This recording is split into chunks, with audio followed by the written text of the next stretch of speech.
Hey guys, before we get into today's conversation, I just want to give a big thank you to our sponsor, Kara, over at Sheer Artistry in Blacksburg, Virginia, across from Carol Lee Donuts. Kara does an amazing job of making sure every client walks out feeling confident, whether that's a fresh cut, a new color, or just a cleanup before game day. And if you mention the sit down when you book, you'll get 25% off your service. So if you're in the Blacksburg area and you need a good haircut, go see Kara at Sheer Artistry and let her know you heard about her right here on the sit down.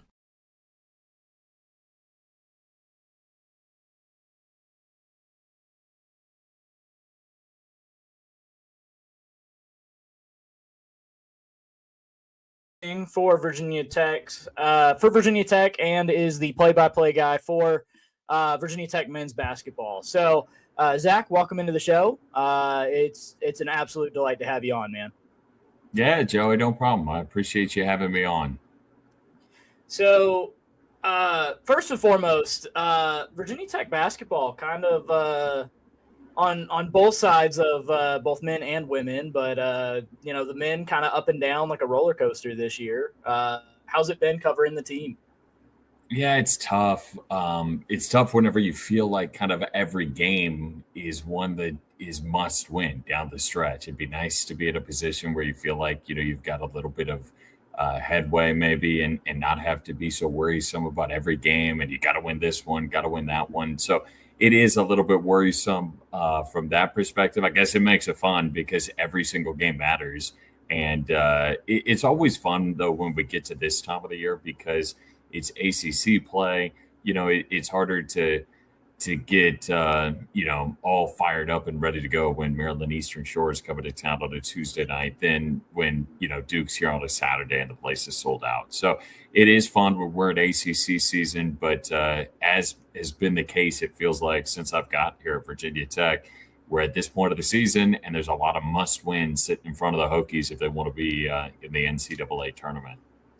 Yeah, absolutely. And so I do definitely want to talk about your journey and how you got here, because that is almost the entirety point of the show. So first and foremost, you grew up in Illinois, right? And I am probably going to butcher this pronunciation, but Geneseo, Illinois, is that correct? Yeah, you nailed it. That's exactly it. Geneseo, Illinois is where I grew up, right on the Iowa-Illinois border, just a small town on the outskirts of the Quad Cities, just 6,500 people. And yep, that's where all my family still lives and where I'm from. So what was it like growing up in that area? I know if you're right outside the Quad Cities, there's the River Bandits over there, and Yeah. I'm sure there's some sports scenes out there. Yeah, no, it was good. I mean, I really loved living in a small town where I knew everybody. If you went down, to dinner somewhere in town or went somewhere, you probably were going to know somebody in town. I really liked that. My dad was the high school athletic director for most of the time when I was there. He became the high school principal later on. So we were at a sporting event every single night when he was the AD. And, we were always at a ball field or somewhere in a gym. That's kind of how I got my start was doing, PA announcing for some of those sports whenever it was, Thanksgiving, Christmas break, and they were having a tournament. They needed someone to PA announce or something like that. I started really young, and my dad gave me an opportunity to go ahead and do it. And I just kind of grew. We had a radio station there at our high school. And so that evolved, and I got involved in that and everything with it. And so yeah, it was a good sports scene in the sense that high school sports were pretty important in that area, and my high school was pretty well positioned. We went to the state championship my senior year, and for football, I played football, but I got involved a lot with basketball and wrestling and in different ways, announcing those and broadcasting those, and that's kind of how I got my start in Geneseo.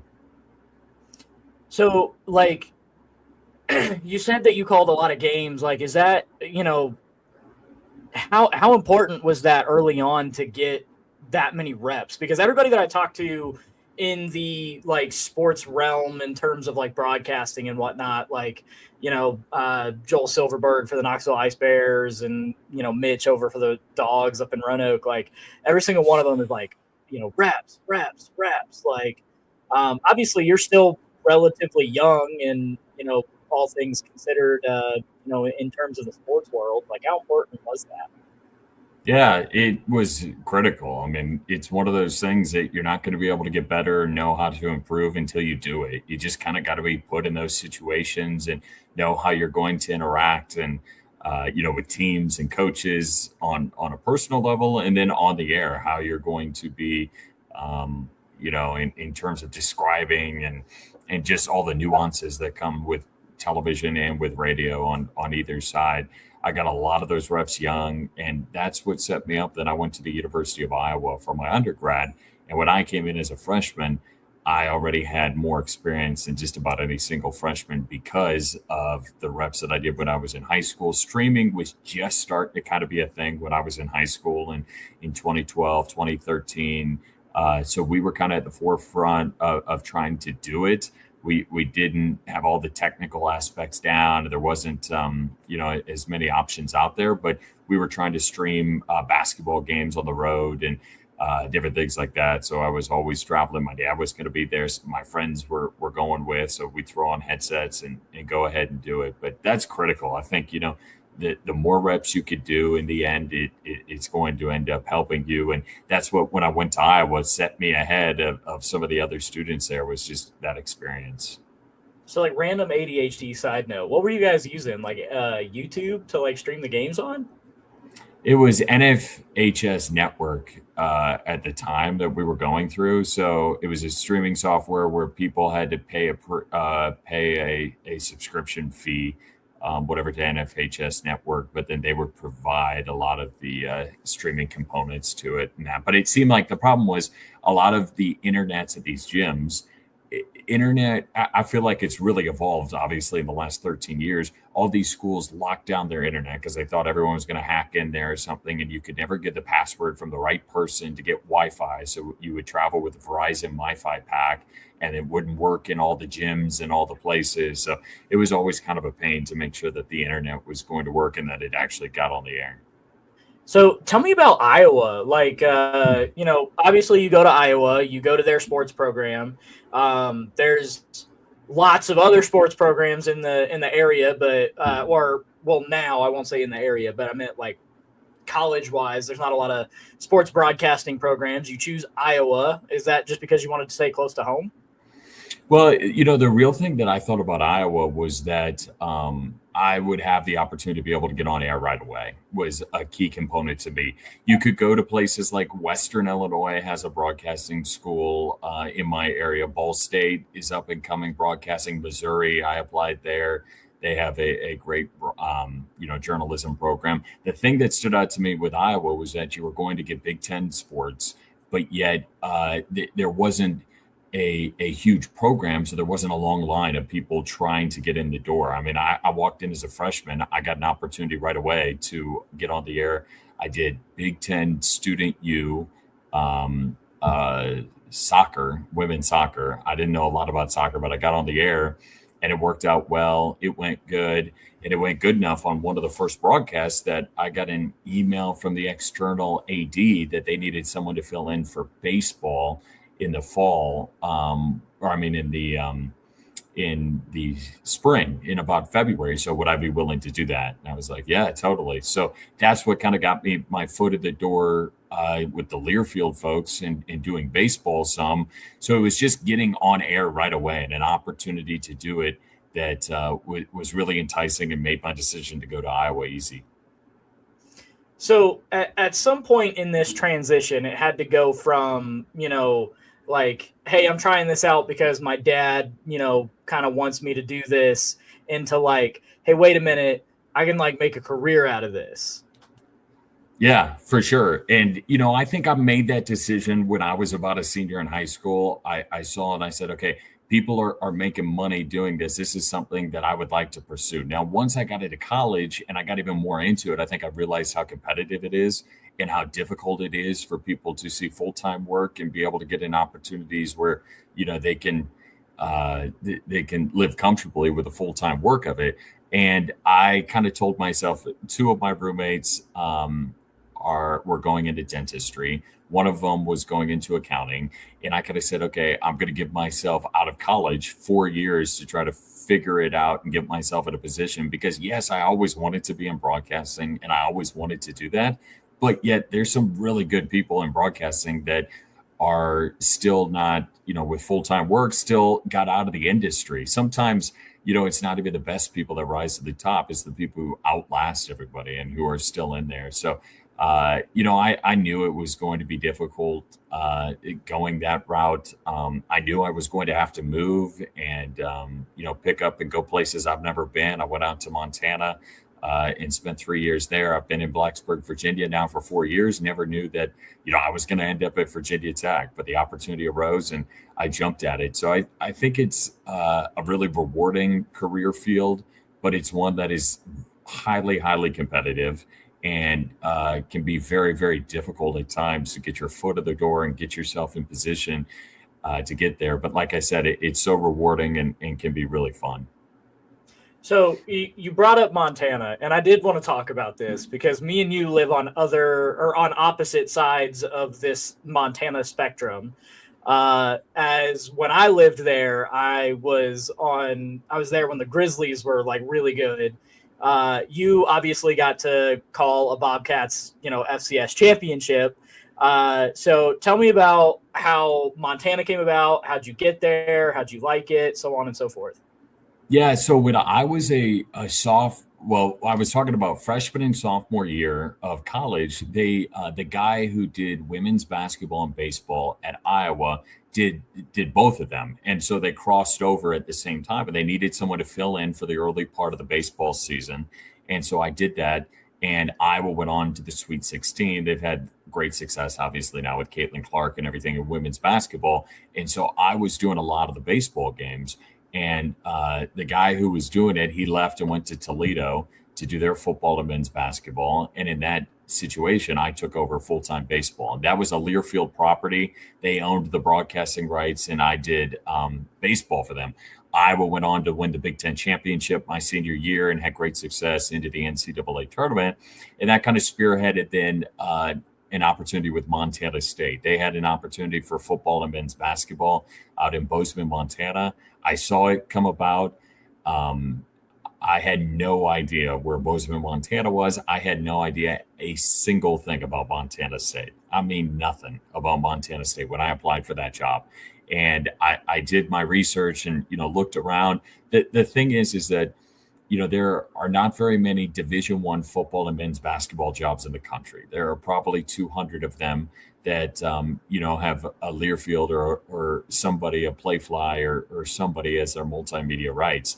And so I applied it was that, and there was one other job, but it was Power 4 that was open that cycle. And luckily I just got, the chance to get an interview, and, it went really well. I liked everything they said. I said, I want to go out there though and see it. And so I went out there and saw it. It was, a lot different than what I thought. I kind of thought of it as ranches and, desolate out there. And it's much more a lot of money and Porsches, and there's plenty of shopping. And, Bill Gates and Tom Brady and all them have their houses up at Big Sky, one of the top resorts in the country. So it was a lot different than what I thought. I got out there, absolutely loved it. I mean, it was a great opportunity. And here's the thing, doing what we do in the broadcasting, in the media, following teams, it's a heck of a lot more fun when they're winning and they're doing well. And I got there right at the right time when Montana State was kind of on their peak going along. They were having great success on the football side. And we went to the FCS National Championship in my third season. We turned around, and also the men's basketball team went to the NCAA tournament, won the Big Sky 3 years in a row, had great success going to the tournament. And, it was a great time. I had so many friends out there in Montana, still do, that I still talk to today. So it was so much fun. I really, really enjoyed it, and never would have thought that I would end up in Bozeman, Montana. Montana is such a weird place. Like I share that sentiment as well. Where like when I was out there, I was really really young, but I still remember vividly that going out there, I was like, man, we're literally going to go out and it's going to be the middle of nowhere and there's not going to be a daggum thing. And then you get there and you're like, wow, this is way different. And I was in Great For sure. Falls, not Bozeman, but still, it's still one of those things where it's like, wow, okay, this is a lot different. It's also very cold up there, and I don't like the cold. That's one of the reasons I decided to stay in Virginia. I hear you. I hear you. The way it's been in Virginia, though, I'm like, it's not a whole lot different. Now, I'll say growing up in the Midwest, the cold of the Midwest is by far the worst. The wind and the ice and the just the snow that you get in the Midwest out there, it's just such a fluffy snow and everything. I feel like you're not getting as much of the ice and you're not getting as much of the wind and that back and forth. I just like, looking back now, I'm like, I wish we would go skiing a lot. I like to ski, and the mountains were right there to be able to do it. We went to ATVing, all around, went down snowmobiling through Yellowstone and ATVing, and you had, one of the biggest national parks just south of you. It just had, and also it had a tremendous food scene. I mean, like unbelievable steakhouses and everything you could want there. It was just, it's so cool. I haven't been back to Bozeman in 4 years since I've gone, and I've got it on my list. I want to get back there, and I'm hoping to be able to do that maybe this summer or sometime soon. Yeah, I would love to go back to Montana one day, especially now as like an adult when I can actually appreciate it. But yeah, so you're at Montana State at the same time you're still calling baseball games for Iowa, correct? Yeah, that was a little bit of a craziness. You did do your research on that because a lot of people don't realize that. But I was doing football and men's basketball. I still wanted the chance to do baseball, and it gave me the opportunity to do that. So I would do football, men's basketball out of Montana, and then I would come back and do baseball throughout the spring once they got to the Big Ten season. So I would have someone fill in for me the first couple of months. I'd do those final couple of months. I'd spend the summers kind of. The nice part about college athletics is the summers are, while the athletes are out and that you kind of get the summers off a little bit, almost somewhat like a teacher, so a little bit more so. So I really enjoyed, my summers on vacation, and I bought a boat about it would have been 7, 8 years ago, and took that around everywhere on the summer on the Mississippi River and lakes around there. So yeah, it was a lot going back and forth because I'll tell you what, the COVID year in 2020, they wanted us to do coaches shows in the spring, and we would do a coaches TV show and a coaches radio show each week with a football and men's basketball coach throughout the spring. Well, baseball, I wouldn't travel. They didn't want us traveling on the road during COVID. So it was probably one of the few times in the history ever that I would do those coaches shows, and then I would be in Bozeman, Montana, and I would call Iowa baseball against Rutgers on the East Coast from Bozeman, Montana, into a headset with my comrades going through Learfield headquarters and everything, and put it over the radio in Iowa. But yet I was in Bozeman, Montana, calling this off a monitor. It was kind of a bizarre time when I look back on it now. That sounds extremely difficult because I feel like baseball is one of those things where if I'm watching it on TV, I'm like falling asleep. Yeah, yeah. It was actually, I'll tell you, it was actually pretty nice because, like, if there was a doubleheader or something, I could run into the kitchen and go get a drink or something, or I could get something to eat. And as soon as the game was over, I was at my place. I didn't have to drive anywhere. We didn't have to travel across the country to get back or something. I mean, some of those elements are nice to it. Yeah, I could imagine so. And so then you finish up that and you apply for a bunch of different jobs, and Virginia Tech ends up on your radar. How did that process go, and what ultimately led you to come into Blacksburg? Yeah, so I saw that. I think that cycle there were two openings. I think Virginia Tech, Florida State. Actually, Florida opened late, but it was after these two had already been determined. So, um, and I wanted to put my name. I knew that the hiring people, my real, I guess, top end bosses at Montana State were the same people who were going to oversee the selection process for Virginia Tech and for Florida State, any of those, a lot of those schools. So I put my name in the ring, and you kind of get an email that says, okay, you're in the top 20. I'm like, okay, great. That sounds good. You get an email, you're in the top 10. Okay, great. And then I got an email that they want to do an interview.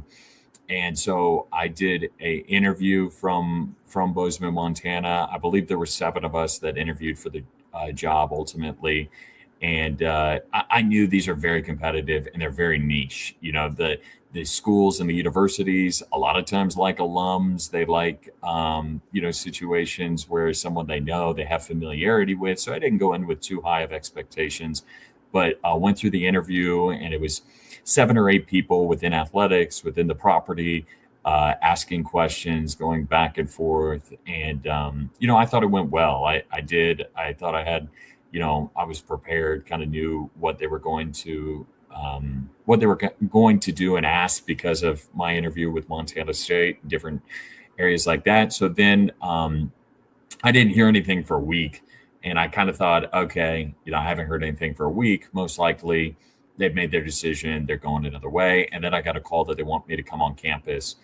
So I came on campus, spent 2 days meeting with at the time, it was Coach Young, met with Babcock, met with football Coach Pry, met with a lot of people within athletics and that, had sit down conversations with them.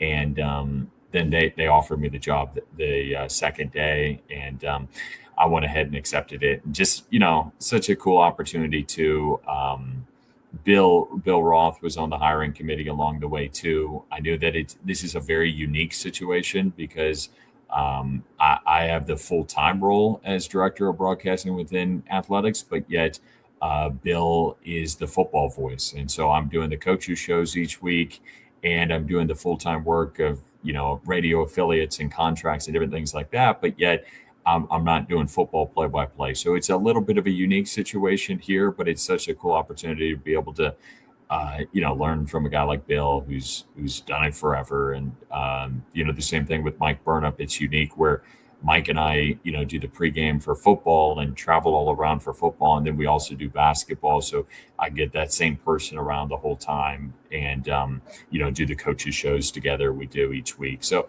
it's been great. It's been, a lot of fun, a new place. And Blacksburg is, very interesting to me because I had no idea how small it was coming into it. I mean, it really is a small town feel that the town doubles in size whenever the students are here, and it really shrinks in size throughout the summer and throughout the winter whenever the students are on break. So it's unique. It's very different, but it's been cool. It's been fun, and I've liked my time at Virginia Tech. Or triples when Metallica comes to town, which was so crazy. But yeah, so I will say, you did mention, obviously, shout out to Bill Roth and Mike Burnup, two absolute legends for real. But one thing, you may not get to do the play-by-play, but you are on the sidelines. And so I do have to ask, because I've only got to do it once because, most of the time we have photographers that get to sit on the sidelines. What was your first impression of Enter Sandman from the sidelines? Like, you get to see it for the first time, like in person. Obviously everyone's heard about it at least once. So yeah, what was your thought process and of that, or and initial impressions, and even to what it's evolved into now? Yeah, no, it's been it was so cool because I'm a person, I love like the traditions of college athletics. And that's why I really gravitate towards college with alumni bases and with pep bands and cheerleaders and all that you don't always get at the professional sports level. And to have, to get to experience something that is, considered one of the best traditions in all of college athletics is so cool. And to do it from the field level, the jumping, the thing is while I've been here, to be honest, in the 4 seasons I've been here, Virginia Tech has not been competitive, and they haven't been where they want to be and towards the top half of the ACC and in the country as well. So it would be very easy for that tradition to kind of not have the same juice that it is, but yet every game, I mean, it's amazing. It's 65,000 people in there, in unison, knowing exactly what to say, when to say it, when is go time. I mean, that's one of the cool elements about being the sideline reporter during the football broadcast is when you're up in the booth, you're kind of removed. You're, looking at screens and you're looking down from a long ways away. Sometimes it feels like you're watching the game, but you're not at the game almost.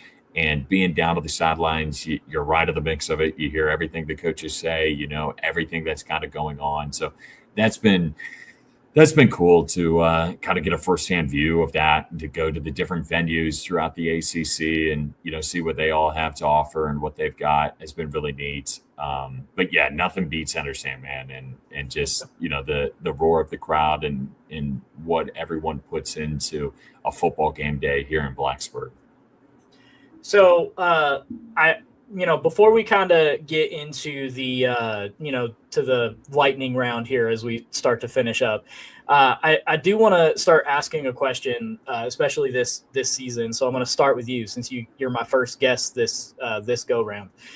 What would younger Zack Mackey feel about adult Zack Mackey now, like middle school, elementary school, that type of age Zack Mackey?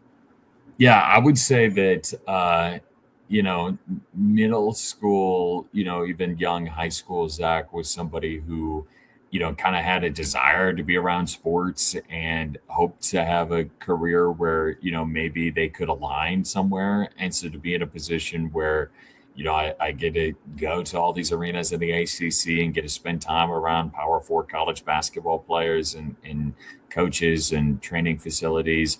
I would just say, it all comes full circle and it all works out. And I think sometimes I have the thought of always getting in, it's hard sometimes to live in the moment and be like, okay, what's next? What do I need to be doing? What, especially in my college and young career right out of college, those first couple of jobs is kind of like, okay, what's next? How is this going to evolve? Well, I think, everything works out how it's supposed to, and everything ends up going the way it's supposed to. So just maybe, more so reassurance that it all works out.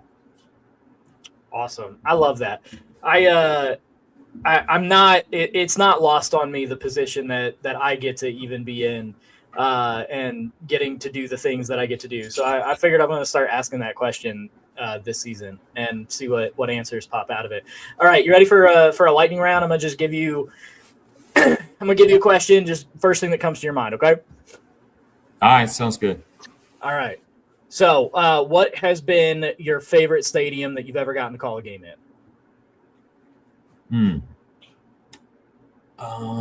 That's a good question. For basketball, this might go against what people think, but I like the Dean Dome and like having 20,000 in there and that. I mean, Cameron's cool, yeah, but I like North Carolina. The Dean Dome is a really cool venue and cool place to go.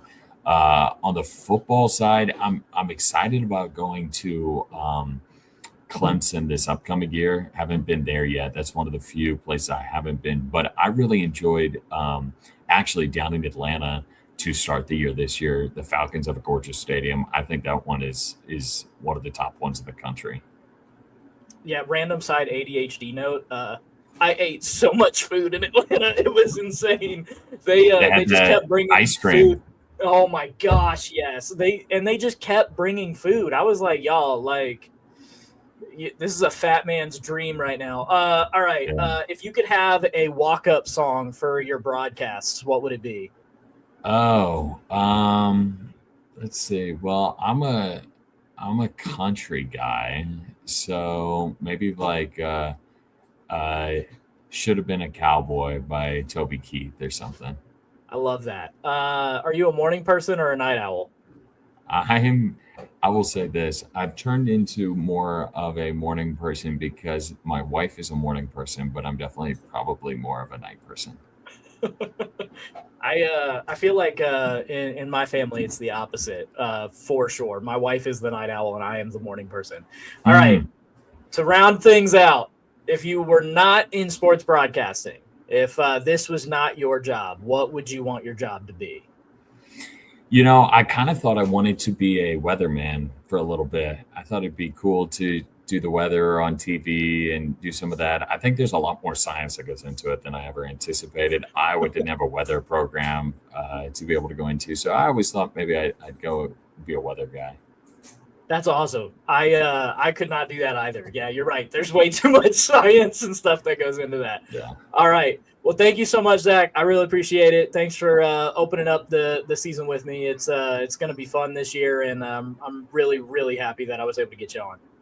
Yeah, no problem, Joey. I appreciate you having me on, and we'll see you around Castle Coliseum here in the future. Yeah, hopefully we can get some more wins, and if we lose by another buzzer beater shot, I might have an aneurysm. But Yeah. like, You and me both. I was getting good at calling another team's game winner there in the month of January. That was not fun. Yeah, that was no. Anyways, but yeah, thank you so much. I appreciate it, and yeah, we'll catch you guys next time.